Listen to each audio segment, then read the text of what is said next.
Welcome to Long Term. I'm Ty King, and this is the podcast where we talk about recovery and learn about the ins and outs of, where does a person come from to even have to need recovery?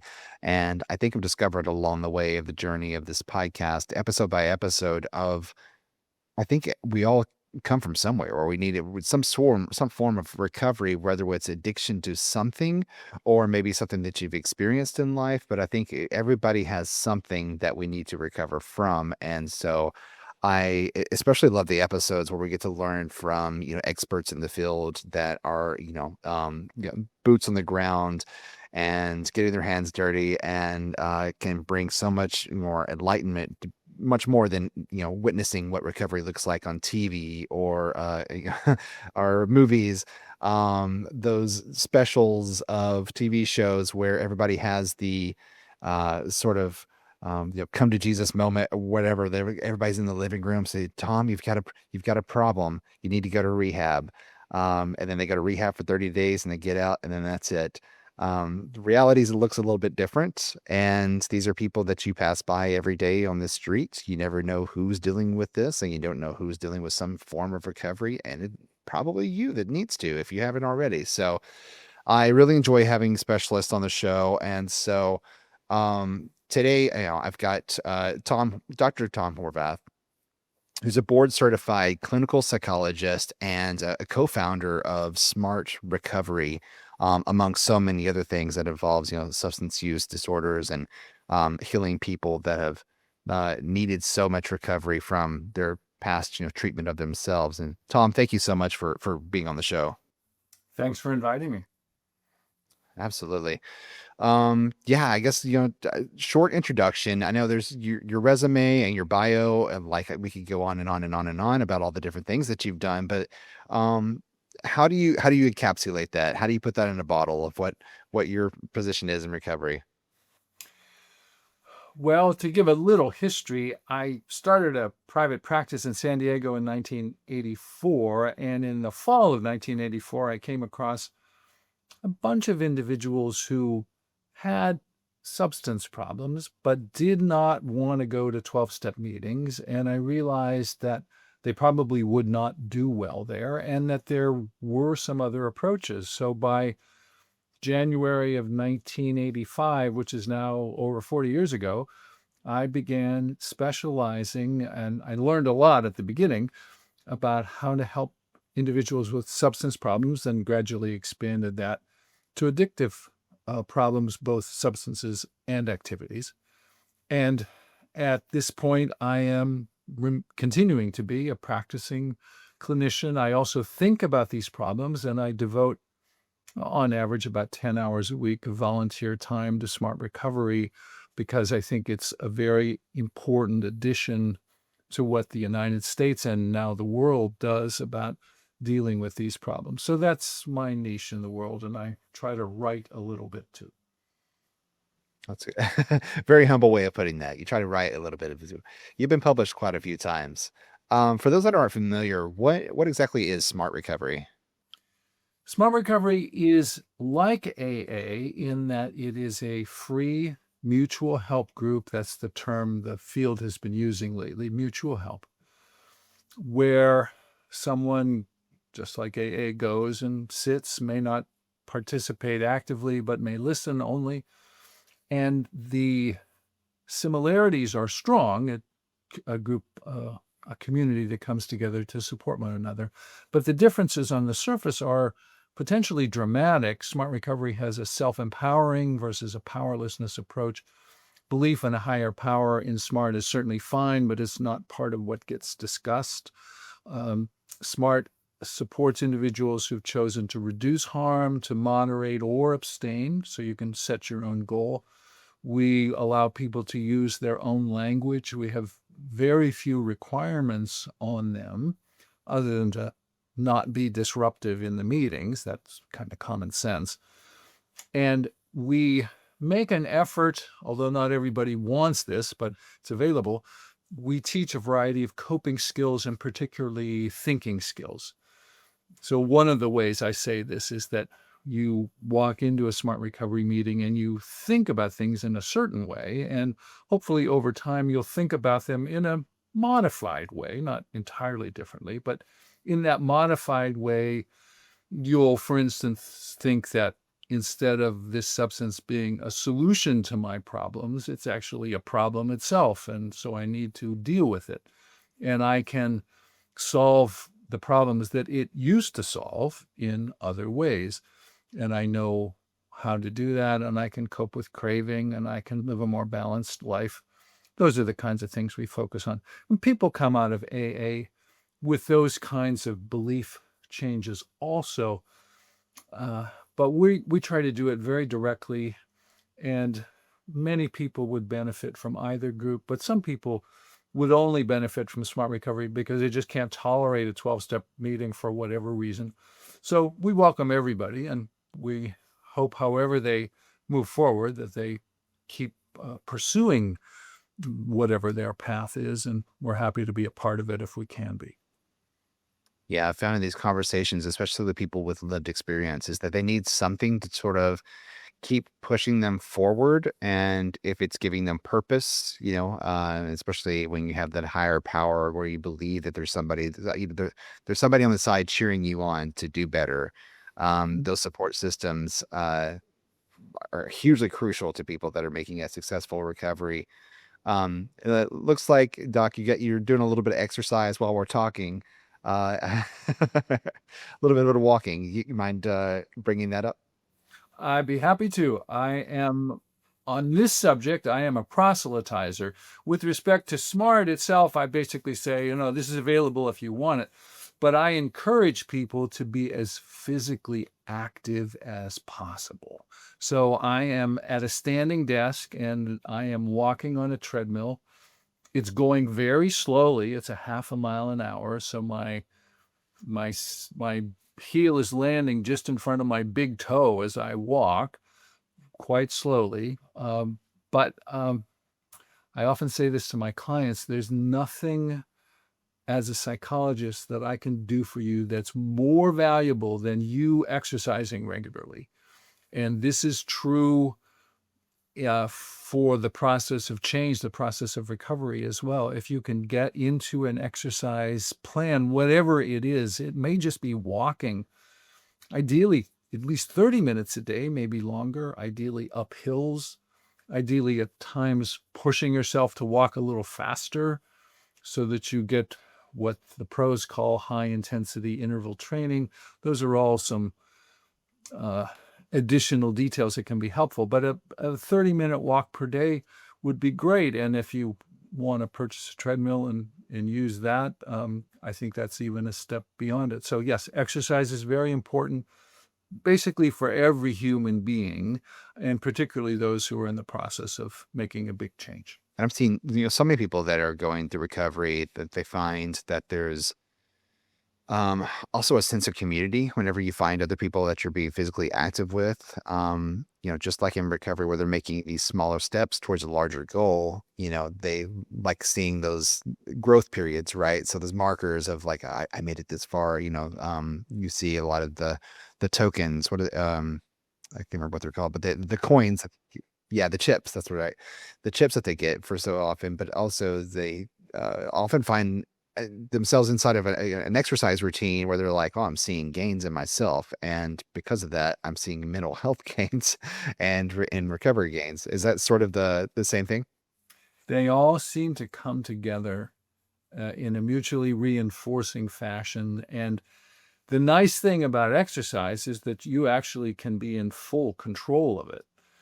You don't know when your cravings are going to come up. You don't know whether the party you're going to is going to be high risk or not, or lots of other things. But you can decide that you're going to exercise this afternoon or tomorrow morning and pretty much make sure that it happens. So you said you started back in 1985, looking in approaching recovery.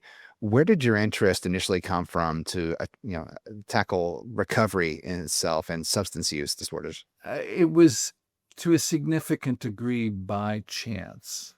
I had taken an addiction course in graduate school and I learned the disease model 12-step approach. And I thought, that doesn't make any sense to me. That wouldn't work for me. I'm, but I'm not going to be doing that. So I didn't think much about it. And then in a postdoctoral internship I was in, I rotated through a residential, this is a military treatment hospital for addiction. And I came back to the same idea. This doesn't make any sense to me. It wouldn't work for me.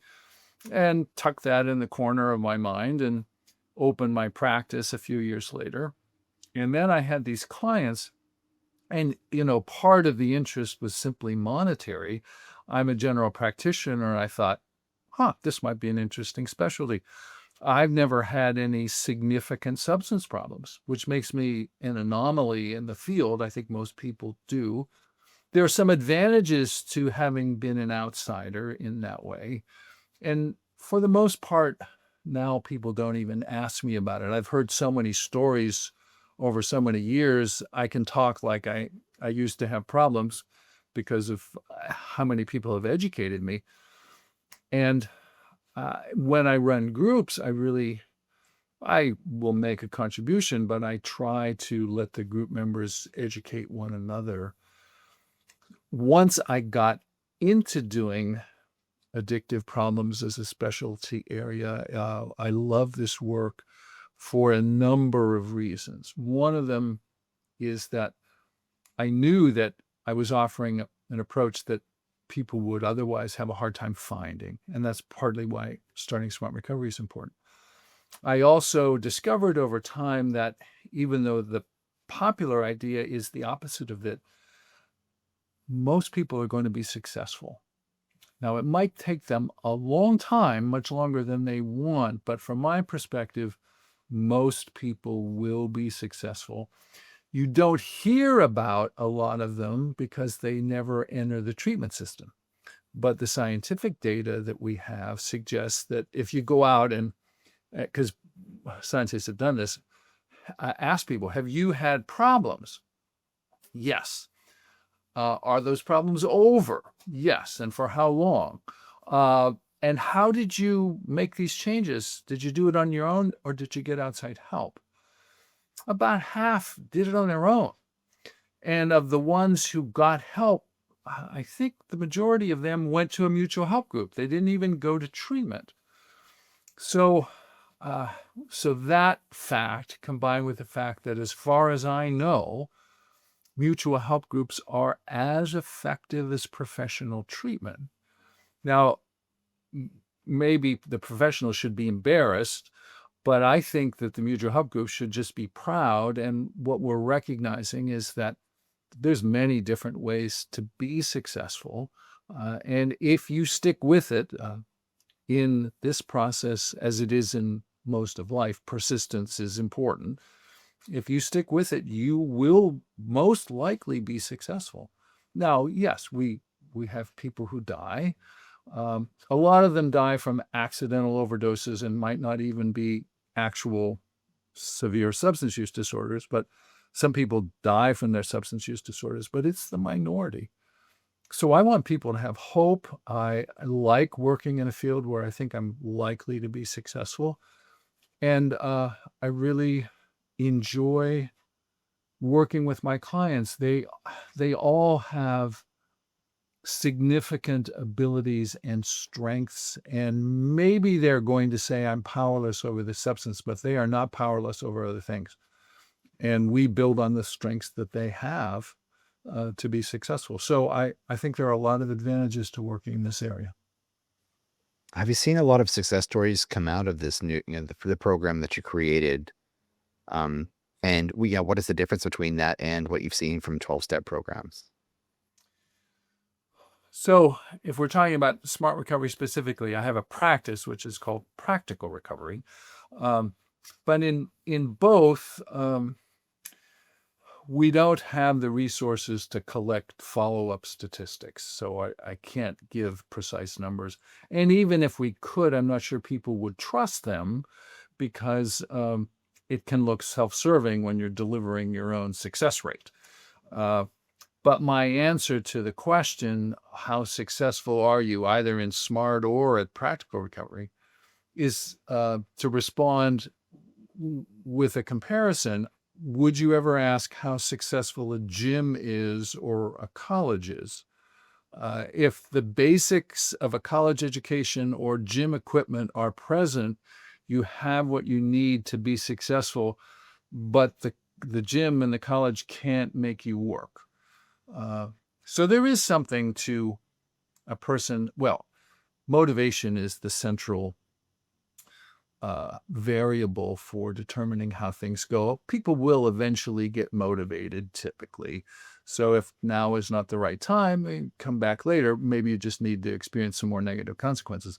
But those will keep happening, and eventually, hopefully, people decide to change and then do whatever's needed. One other point, which I think gets underemphasized, is that it's not about getting help, which is what you typically hear. Oh, you need to get help. Are you ready to get help? And I provide help for a living, so I'm not trying to put this down.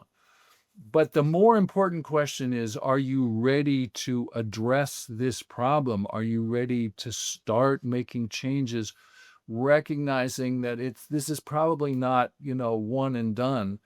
That happens too, yes. Uh, but usually this is a persistent process that takes time and effort. When it happens like that, you actually don't want it to happen that way typically. That's when your doctor says, if you keep drinking, you're going to die because we're going to have to replace your liver as it is. So you don't have any time left. That would be one. Or you get arrested for a DUI just outside of a party you've been attending, and everybody who's leaving the party drives by and watches you being arrested because maybe there's only one road out from where you were. And you are horrified to death that this has just happened and that's it. I'm done with alcohol. Or you have a near overdose. So you get scared straight, so to speak. But so those things do happen. Sometimes people just come to a moment where they say, that's it. But typically, it's a process over time. And for, starting in, 1985, so it's 40 years of a career that you built around helping people deal with substance use and addiction. Like you said earlier, you're kind of the minority in that field in that you don't have any, substance use issues or anything prior to, which is usually the motivator of why people get into that field, is that they want to help other people do the same thing that they did, is climb out of that pit and then show them. They see a little bit of themselves whenever they're helping somebody, especially in maybe like peer recovery, sort of programs and that type of thing. For you, being an outsider, I guess what keeps you, I don't know, motivated, or like I said, they have that, seeing a little bit of themselves in this person, and so that's what helps motivate them to keep going, to keep pushing this person. It's like knowing that I did this, you can also do this. For you as an outsider, what is your motivator to keep helping people climb up out of the pit? I don't ever feel like an outsider. I see myself with my clients. I have the same challenges. From my perspective, we should distinguish between addictive behavior and addictive problems. And I think everybody has addictive behavior. The basics are eating and procreating, mating, and bonding with other people. And at times, I suspect, I think, almost everybody's run into some problems with overeating and doing some sexual behaviors maybe we're embarrassed about or shouldn't have done, or trying to get attention from other people in ways maybe we should not have. And I think those are just human challenges. And if those grow big enough, they can become addictive problems, plus all the substances and the activities that we didn't have available to us as hunter-gatherers. We're gambling, pornography, video games, shopping. These things are at massively higher levels of availability than they would have been 20,000 years ago.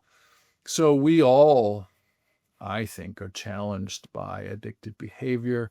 And then I certainly have my own personal issues. I grew up in a somewhat dysfunctional family, was depressed as a teenager. I mean, I've been in therapy many times, found it helpful, still do things that I consider therapeutic for my personal development. So I do not I it's interesting, I don't think I've used the term outsider before today, so that was kinda spontaneous, but I do not feel that way. Oh, that's incredible. Yeah, and I feel the same way where it is, when we started this show and started talking to people that have had, lived experience and trying to learn that whole world, like it has its own ecosystem. It has its own social social tier system, and it's really shocking to get in there and realize that there is so much more to it than just like you said, the 12-step programs or a 30-day, rehab. Um, but not feeling like an outsider because once you start getting familiarized, like it's also a very welcoming world, where people are saying now, if you're actually trying to learn about this, then we're all for it. We're doors wide open for you, and you're an ally, basically. But I also see like, that Venn diagram that we talked about a little bit before we started recording here of, everybody has something that they need to recover from. That first time that that person picked up any kind of substance whatsoever, like something led to that decision. And it's probably something that's also needed to be recovered from, something that need to be healed. um, yeah, and I ask people all the time, is like, did you ever think about, when you were in school and you went through a DARE program or Red Ribbon Week or anything like that? Any of that ever flash through your mind before you take, that first puff or hit a needle or whatever? And I'm like, oh no, it was just a fun time when you wore pajamas to school and that was it. You know, it's very, very, very interesting to realize like how in depth it is, and that there are so many different levels. And I've spoken to a few clinicians who deal in dual diagnoses of you have as a substance use issue, but also there's all these other things. And like you being a clinical psychologist, I wonder like how important. I mean, obviously, it's important for everybody to have great to good mental health and to continuously work on it and to grow with it, but for somebody that's dealing with, an addiction to something that's strong, where it feels like your body has to have that chemical in order to function correctly, how important is it for them to focus on the mental health side of that? Most of my time as a clinician is spent addressing other problems, not the addictive problems. So I'm talking about depression, anxiety, trauma, bipolar disorder, relationship challenges, uh, and any other disorders that come up. Once you understand that you have an addictive problem and you are ready to address it, it's relatively straightforward, actually. Like, I need to maintain my motivation. Cravings will come up, so I need to understand how to deal with them. And then typically, your addictive behavior has been a coping device. So, if I remove that coping device, I'm going to need some new ones. So, that's what we're spending most of our time talking about.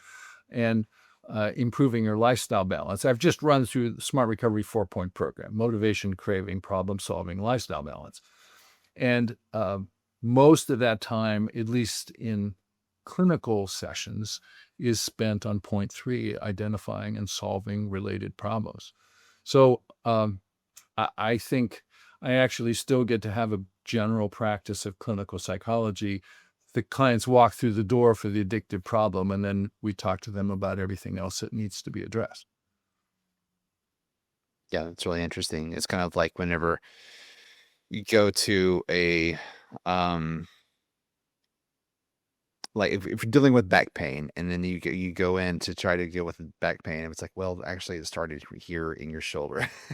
And like there's different things that are like leading up to the pain that you're feeling, but there's actually other effects. There's like a domino thing. And I think same thing with mental health. If you're not addressing these issues, they can definitely, come to light in certain ways whenever but you also attribute uh what you're feeling from those mental health issues, you're attributing them as sort of effects of, let's say, the substance use, it seems like, it's easy to say, well, I'm feeling this way because I'm doing this, when really the root cause is somewhere else. Um, It can be very complicated. I've seen other disorders arise as a result of the addictive problem and vice versa. And sometimes they arise so simultaneously that I can't sort them out. And often it doesn't particularly matter. Sometimes it's important. The traditional advice that I'm aware of, for instance, about depression and alcohol specifically, is if you have both of those problems going on, you should be off of alcohol for a few weeks before you start, say, an antidepressant medication.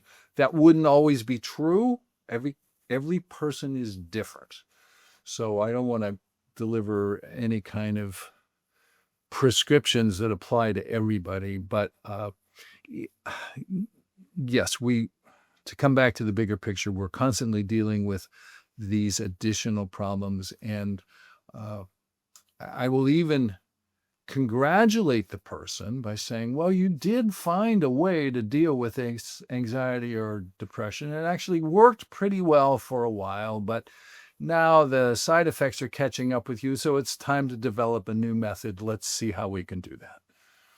So I'm trying to put a positive spin on that and keep them motivated to make the changes they need to make. I want to come back to one point, though, so I'm using the term addictive problems because I think in terms of a continuum where for any particular substance, you could be abstaining, moderating, misusing it, come back to that, or have a mild, moderate, or severe substance use disorder. And when I say addictive problem, I mean misuse and higher, because there are a lot of people who do not meet the diagnostic criteria for a substance use disorder, yet you and I would look at them and say, that's an alcohol problem. Maybe he only gets drunk once a year, but look what happens when he does. But that wouldn't meet diagnostic criteria. To have one episode in a year, you have to have a pattern within a year. A pattern is not one instance, but it's still a problem. So I hope that term helps many people, that they just say, well, yeah, I've had alcohol problems. I've had cocaine problems, whatever it is, without specifying the level. We tend to treat individuals with addictive problems as an out group. Now, apparently every society has out groups. And this was probably helpful for survival at one time. You needed to know who was in your tribe and who wasn't. You need to know quickly sometimes because it determined what you were going to do. But we do it now when we don't need to do it. And we've created those with addictive problems as such an out group that they have had to bond together to form their own society, which you see very strongly in 12-step groups. Like, we're our own community, and there's the normies out there, but we take care of our own. I'd like to reintegrate everybody, and not.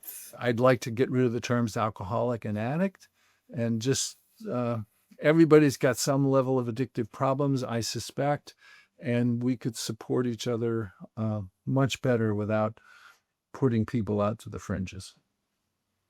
And that's interesting. Do you think that the label is hindering whenever you use the word, alcoholic to describe yourself? Well, it's fascinating because the term addict and alcoholic are still entirely part of the 12-step approach, and I do not object to them there. If someone freely adopts that language, I let people use whatever language they want. I don't argue with them. But when you go, for instance, to apply to the National Association of Alcohol and Drug Abuse Counselors, NADAC, which is the largest professional organization with like 20,000 members, when you go to apply to give a presentation, they tell you explicitly, do not put the term addict or alcoholic in your proposal. These terms are no longer considered acceptable to professionals. Now, how many professionals in the rest of their lives follow that, I don't know. But the preferred term now is substance use disorder. I prefer to expand that to addictive problems to include misuse also. But if someone, I've seen people maybe a year or two into having occasional sessions, and they'll go, I finally get it. I'm an alcoholic. Now, I'm not going to jump down their throat at that point. I'm going to say, congratulations, you've just had an important realization about the level of problems that you have had. So I want to support that. That's a major accomplishment for a lot of people. And for other people, they are deciding that, that term is just ruining me. I don't want to think of myself that way. And one of the disadvantages of using the term is so if I get in your face, Ty, and I say, you're just drinking too much and this needs to stop. So let's say you're my brother and I'm concerned about you and you say, well, okay, I recognize sometimes I drink too much, but I'm no alcoholic. And you can almost always talk yourself out of that term because you can think of lots of people who drink way worse than you do. They're the alcoholics, not me. And consequently, if I'm not an alcoholic, then I don't need to do anything, right? That's what follows. So that's not my approach. Like even at the level of misuse, you have some problems that you need to address. So we're not going to be that concerned about where on that continuum you fall. Let's identify the problems you have and let's address them. And you call it whatever you want. But I've seen that as a big disadvantage of those labels because they are easy to argue your way out of. No, that makes a lot of sense. Yeah, of course. You seem like a very well-traveled person, I'm sure. You've been around a few times. Have you seen in any of I'm sure you've done speaking engagements and things like that, and people have asked you to come and engage with their crowds. Have you seen any like distinct issues with, I guess, addiction problems with a particular area, like more so in Arizona than there is in New Jersey, or more or other? Is it just a sort of a blanketed problem that we have, or is it specific to where that location is? The answer is yes and no. I agree with the idea that if you have, 1,000 or 10,000 people, 1,000,000 people, you're going to find almost any problem you can imagine that somebody's going to have there. If you look, so on the one hand, yes, this is an equal opportunity problem, and anybody can have it. On the other hand, there are significant differences, like anybody who is culturally Jewish typically has lower drinking problems, apparently because alcohol is introduced in family life early. Little children are drinking alcohol in very tiny amounts as part of family meals and family celebrations, and it becomes not a big deal to them. And they also have some very clear norms about how one should drink and when and where one should drink. And generally, they don't violate those. Now, you will find Jews who have drinking problems, and they feel like outcasts, unfortunately, but they're entitled to help and respect also. But in that community, those problems are lower because of the way the community functions. And there are other communities that may be one of the best examples of success. And I don't want to pick on any communities for having problems, but there are some that do. So yes, anybody could have these problems, but by community, the rates can vary by, I think, a factor of 8. It's quite a wide range. And I hold up Jewish culture as just a superb example of how to do it right. Well, that's really, really, really interesting to hear about. And I know we hear about, fentanyl coming over the borders a lot. And so, yeah, they're prevalent against, I guess, states that are on the borders, but I think it's pretty much distributed everywhere. And not everybody is getting a chance to go through recovery or to, go through smart recovery because of this issue. Um, and then that affects, so many people, the mothers, brothers, the sisters, the parents of whoever that was affected by, fentanyl use.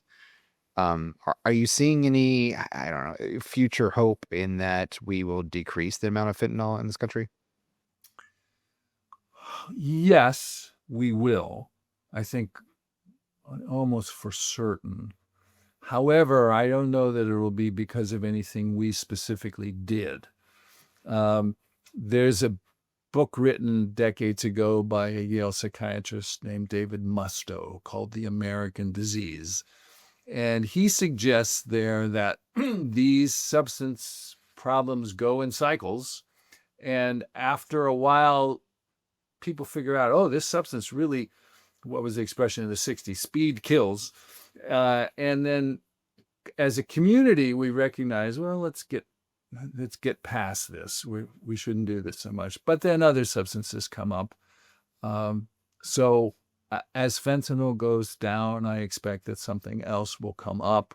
And often when a substance is either re-arising, like amphetamine, or arising for the first time, people think, well, this won't be as bad as the other one. It won't cause problems. It may cause different kinds of problems. I think we will just keep cycling. My general sense is that overall addictive problems on average probably will keep getting worse because as Americans, we have more time, we have more money, we have more access. And when that happens, people are really able to do it. In poorer communities, it's not as easy to, all these substances are expensive and they don't have money, or they're working hard to survive. They don't have time to get loaded even on the weekends. So I'm optimistic about each individual, but overall, I'm not as optimistic about what's happening in society, although I think any particular problem will go up and down over time, over decades. That's a great point. Well, Dr. Horvath, I usually ask at the end of the show, but I think that you've already answered this, so I'll change my question. But I usually ask, what is a long-term solution based on all of your skill and life experience? But I think that you've already created that and put it into a program that other people can follow. So instead, I'll ask you this. What do you say to the person that has just gone to their first smart recovery meeting? Well, I encourage them to attend several different meetings with different facilitators because just as the process of change looks very different for different people, different facilitators run very different kinds of meetings. And um, I think it's good to get some of the range of the styles that's available. I recognize it in SMART. Some people, there seem to be two broad avenues. The one is that people learn all those tools that we teach. I talked earlier about reinterpreting one's experience, modifying one's beliefs, learning coping skills. That's a process of work and learning and maybe filling out worksheets and doing exercises and keeping logs, which can be very effective. And there are other people who they couldn't tell you one smart tool from another. They just go to the meetings and they like the stories that they hear and the stories they feel are helpful to them. So, and of course, people are in between on that too. So those are two somewhat different styles of doing SMART. We have people in SMART who also go to 12-step meetings. There are a number of advantages of 12-step meetings. They're very widely available. It's got a very rich community. No one in your family or the community will argue with you, well, you shouldn't go to 12-step. Everybody kind of supports that. You go to Smart Recovery, they'll raise their eyebrows and go, oh, I've never heard of that. How do you know they're any good? Now, in fact, the scientific evidence so far, and we've got more expected in the next year or two, so far suggests that Smart Recovery and AA are equally effective. And we will be shouting that to the rooftops if the next two big studies get the results we expect, which is to confirm those initial findings, which is based on 3 studies, would then have 5 studies. At that point, I think we can say equally effective, which is based on all the evidence and a wide range of other evidence. It's the thing to expect that they will be equally effective. But Smart Recovery is not as well known as AA, so nobody's going to argue with you if you say, well, I've decided I'm going to AA. And it's a great community. There's a lot of literature. So if you find it helpful, I encourage people to go. And like either organization, you don't have to believe everything you hear. You can take what you want and leave the rest. I think that's true for any group you go to. Absolutely. And you also have a workbook that's available for people to purchase: Sex, Drugs, Gambling, and Chocolate. Correct. I wrote that book. The subtitle is a workbook for overcoming addictions. It was first edition was in the late 90s, second edition, I think 2004. It's still available on Kindle. And if you don't have a Kindle device, you can still read it on your phone or your laptop with a free app. So it's a summary of a pretty purely cognitive behavioral approach to change. Has a lot of tools and techniques, and some people find it helpful. If you want to go to my practice website, which is practicalrecovery.com, a few clicks in, there's a summary of the entire book. And so you can read the summary in 3 pages and get a sense of whether the book would be for you. Amazing. Well, Dr. Horvath, thank you so much for spending your time and sharing your knowledge with us on the show today. Again, the website is practicalrecovery.com. Anywhere else that people need to go if they need to follow you and keep up with the information about your practice? Well, that's the place to go for us. Smartrecovery.org is the national SMART website. There's also smartrecoveryinternational.org. And I'm very active in San Diego, so we have Smart Recovery SD for San Diego, smartrecoverysd.org. But the national site, smartrecovery.org, would be the logical place for most people to go. Perfect. That sounds great. And thank you again. And thank you for listening. If you are listening on the podcast platform, you can find the video version on YouTube and vice versa. If you're watching this on YouTube, you can find us on all of the main audio podcast platforms from Apple, Spotify, iHeart, and there's so many others, but we're there wherever you listen to your podcasts.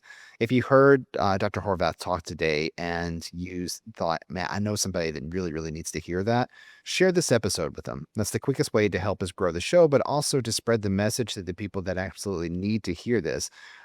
Most of the people that need recovery aren't even aware of all of the resources that are available to them for recovery. And so helping deliver that message directly to them cuts that line and helps them at least have an option out of where they are in their substance use or their addiction problems. Yeah, we always like to subscribe and comment and all that, but sharing these episodes with people that need to hear it, that's the most important part. So, Dr. Horvath, thank you again. And hopefully you got your half mile. I did. Thank you. Great. Thank you so much. And we'll see you in the next episode.